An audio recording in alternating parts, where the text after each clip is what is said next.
Bonjour à toutes et à tous. J'aimerais vous proposer aujourd'hui une expérience inédite autour de la question de la faim et de votre rapport à la nourriture. Une sorte d'aventure intérieure, dans le but de prendre conscience d'un certain nombre de mécanismes inconscients ou automatiques qui constituent ce qu'on appelle la faim. C'est un sujet qui revient souvent au cabinet quand je reçois des personnes en surpoids, qui ont du mal à réguler leur appétit, ou dans le cas d'addiction ou de compulsion alimentaire. Alors je rappelle au passage que ces enregistrements, ces audios, n'ont pas vocation à remplacer une séance d'hypnose, une séance qui serait parfaitement adaptée à votre demande, à partir des éléments partagés de votre parcours personnel. Il s'agit plus d'une exploration ludique et souvent métaphorique autour d'une thématique, un peu comme l'introduction ou l'avant-goût d'un travail qui pourrait se poursuivre de façon plus précise, plus aboutie, avec un praticien que vous aurez choisi. Donc si vous écoutez cet exercice, eh bien, sentez-vous libre de remplacer ou de transformer certains de mes mots ou certaines suggestions pour que ce soit plus adapté à votre situation et que vous profitiez au mieux de ce voyage intérieur. Pour commencer, vous allez mettre une main devant vous, paume tournée vers le bas, comme si elle était posée sur une table devant vous, à mi-hauteur, et que sans effort apparent, elle pouvait rester comme ça, en suspension, ou en appui sur un support imaginaire qui aurait une matière et une température particulière. Prenez une bonne inspiration et observez cette main et ce bras posés là, comme s'ils ne vous appartenaient plus tout à fait, comme si vous regardiez un objet à une certaine distance ou à travers une vitre, avec beaucoup d'intérêt, de curiosité. Vous pouvez garder les yeux ouverts ou vous pouvez les fermer, si vous souhaitez entrer plus profondément dans l'expérience. Et sentir comment vous vous désengagez peu à peu de ce bras et de cette main. Il y a peut-être des micro-mouvements dans les doigts ou des sensations d'engourdissement qui commencent à apparaître ou une certaine légèreté, je ne sais pas. Et vous pouvez y être attentif ou attentive. Maintenant, demandez-vous si la main est plutôt attirée vers la droite ou si elle est plutôt attirée vers la gauche.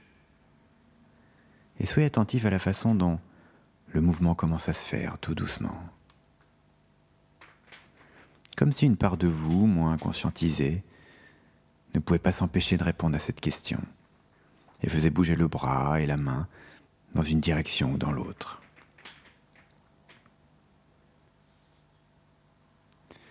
Ne cherchez pas à forcer ni à retenir pour sentir comment le mouvement se fait très naturellement, sans que vous l'ayez vraiment choisi d'une certaine façon.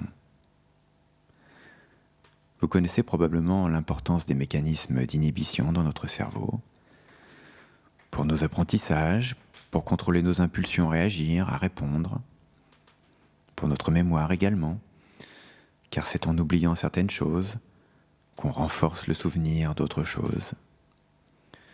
Et c'est d'ailleurs le rôle de ces neurones inhibiteurs qu'on a découverts récemment.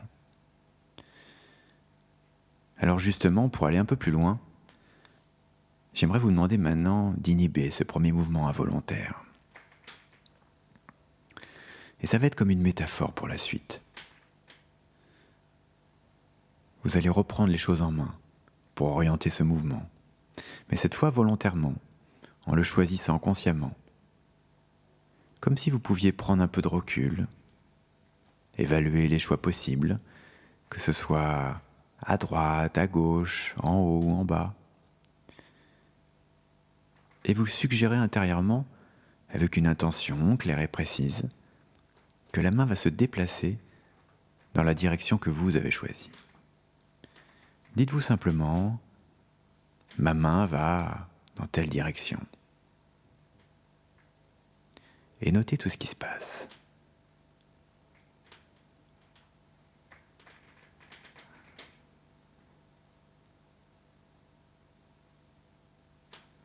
Et je me demande ce que vous ressentez de retrouver votre libre arbitre, si on peut dire, et de voir à quel point vos pensées agissent sur votre corps. Ça me fait penser à une citation dont j'ai oublié l'auteur, qui dit quelque chose comme notre corps d'aujourd'hui est à l'image de nos pensées d'hier. Alors comment voulez-vous être demain ? Bien sûr, ce n'est pas aussi simple, mais notre façon de penser influence et mobilise notre corps, comme vous en faites l'expérience en ce moment même. Alors, après cette mise en bouche, je vous invite maintenant à vous installer confortablement et à fermer les yeux si ce n'est pas déjà fait, pour vous couper du monde pendant quelques instants. Et je vais vous demander d'imaginer que vous vous trouvez face à un miroir, à contempler votre reflet, à regarder cet autre vous-même dans le miroir, avec beaucoup de bienveillance et d'empathie. Mettez-y cette intention particulière, comme si vous pouviez vous redécouvrir en quelque sorte, avec un regard renouvelé, empreint de curiosité et d'intérêt, avec une attention nouvelle, comme une œuvre d'art ou un tableau familier auquel on ne prête plus beaucoup attention au quotidien et qu'on pourrait redécouvrir et apprécier davantage, en y trouvant peut-être des éléments nouveaux, des qualités nouvelles. Continuez de fixer l'image de votre visage ou de votre corps tout entier, en y prenant peut-être un plaisir nouveau,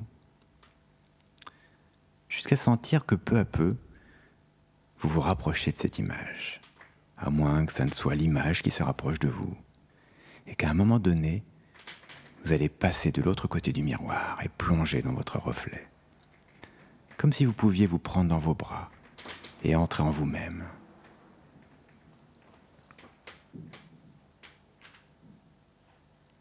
Et c'est possible qu'en faisant ça, le corps réagisse. Quand on s'éloigne de son état habituel, la respiration change, les rythmes du corps changent, les perceptions changent. Un peu comme dans ces rêves où des choses inhabituelles nous semblent tout à fait normales.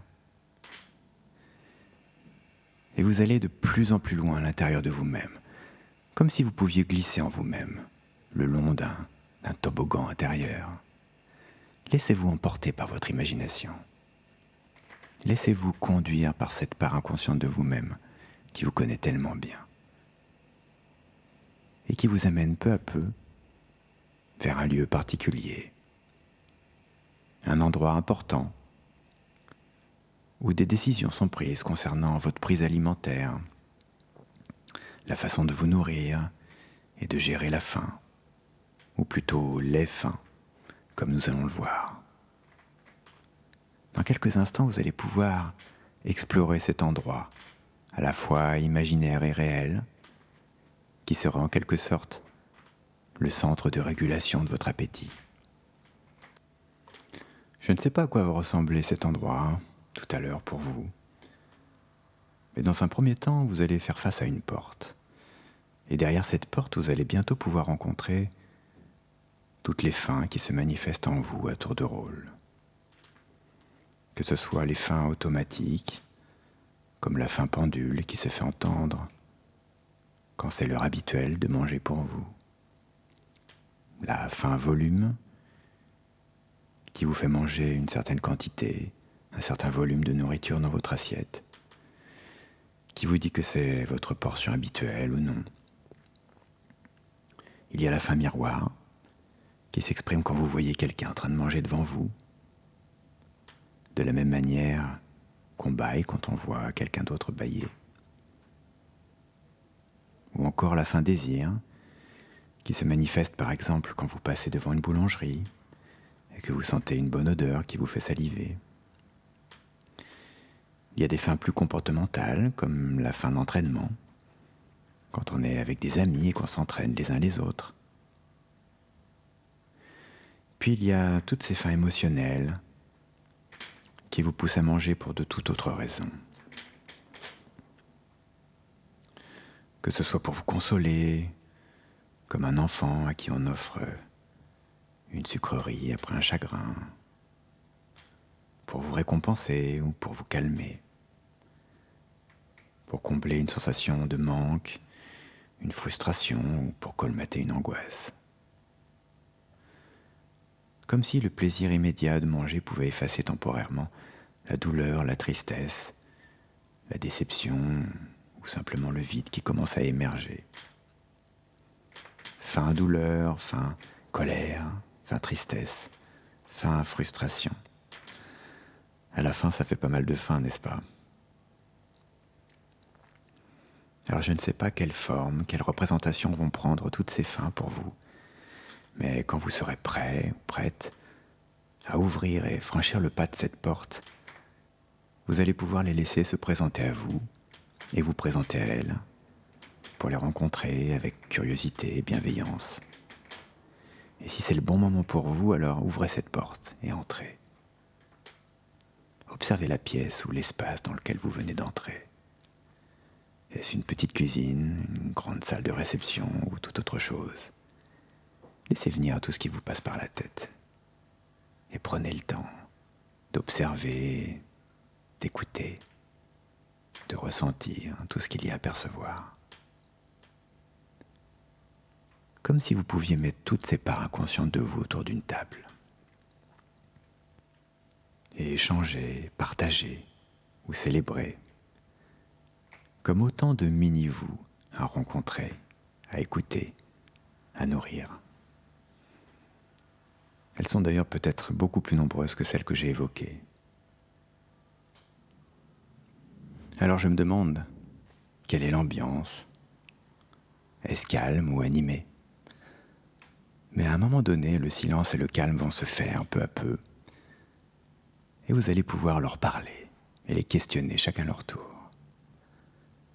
Pour commencer, demandez-leur comment elles se sentent, comment vont-elles? Est-ce qu'elles ont quelque chose à vous dire, quelque chose à vous montrer? Et tâchez de les écouter et de les regarder, sans les juger, avec tout le respect et l'ouverture dont vous êtes capable.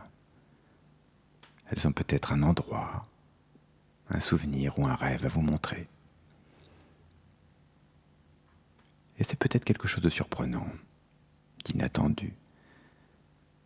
C'est peut-être un mot, une musique ou une chanson à vous faire entendre. Ou quelque chose à toucher ou à sentir. Écoutez-les avec la plus grande attention et demandez-leur maintenant si elles attendent quelque chose de vous. Est-ce que vous pouvez les aider en quoi que ce soit? Pour grandir, pour évoluer? Et si certaines d'entre elles ont des revendications ou des plaintes, que ce soit la fin colère ou la fin tristesse par exemple, essayez simplement d'accueillir tout ça du mieux que vous pouvez, pour percevoir les besoins et les attentes qui se cachent derrière. Posez-leur la question sans détour. De quoi as-tu besoin pour te sentir mieux? Qu'est-ce que tu attends de moi comme aide? Et sentez comment ces questions résonnent en vous et créent déjà une sensation d'apaisement. Comme si quelque chose en vous se sentait vraiment écouté, encouragé, soutenu. Même si les réponses ne viennent pas immédiatement, que ces parts de vous ont besoin d'un temps de maturation, de réflexion. Le travail ne fait que commencer et va se poursuivre bien après ça. C'est peut-être déjà un peu surprenant d'apprendre et de sentir que toutes ces fins en vous avaient un rôle à jouer jusqu'à maintenant, un besoin à combler, une émotion à soulager, mais que tout cela n'est pas figé et peut se réaménager aujourd'hui, se réorganiser dans un cadre plus sain, plus utile, plus en accord avec la personne que vous êtes en train de devenir. Certaines d'entre elles n'ont peut-être plus tout à fait leur place à cet endroit. Et vous pouvez leur confier d'autres rôles, d'autres missions. D'autres ont peut-être simplement besoin de quelques ajustements, de quelques réglages pour jouer leur rôle au mieux. Et dans cette pièce, il y a peut-être quelques écrans, quelques leviers que vous pourriez actionner ensemble pour ajuster au mieux toutes ces fins automatiques notamment. Comme si vous pouviez effectuer une maintenance, une petite mise à jour de tous ces paramètres pour vous autoriser à manger seulement quand vous avez réellement faim et à laisser le contenu de votre assiette si vous sentez ce signal de satiété que des petits mécanorécepteurs dans votre estomac envoient à votre cerveau. Pour vous autoriser à manger dans des assiettes plus petites que d'habitude et prendre le temps de respirer entre chaque bouchée. Pour vous autoriser à exprimer votre ressenti en toute liberté et à traverser ou accepter les émotions qui vous submergent. Pour vous autoriser à prendre ce petit temps d'introspection avant de manger. Pour simplement vous demander comment je me sens. De quoi j'ai besoin là, maintenant? Comment je peux répondre à ce besoin? Quelles sont les options dont je dispose? Pour ensuite pouvoir choisir en toute liberté ce que vous allez faire. Si vous décidez de manger, alors allez-y et mangez en pleine conscience, en savourant vraiment. Si vous décidez qu'il y a d'autres façons de répondre à ce besoin, d'autres façons de vous nourrir, physiquement et affectivement, alors prenez-y du plaisir et soyez fiers de prendre soin de vous. Que ce soit en faisant du sport, du yoga, ou en lisant, ou toute autre activité nourrissante. Et à chaque fois que vous prendrez la responsabilité d'assumer ce choix, ce sera comme une façon d'apprendre à vous aimer de plus en plus et à vous faire du bien. Comme une façon de reprendre les rênes de votre vie et de vous reconnecter à ce qu'il y a d'essentiel en vous, à ce qui vous anime profondément, à vos valeurs et à tout ce qui est important pour vous. Comme une façon de retrouver ce qui fait de vous un être unique et singulier, en orientant vos pensées vers ce que vous voulez et ce que vous aimez, plutôt que de vous focaliser sur ce que vous ne voulez plus.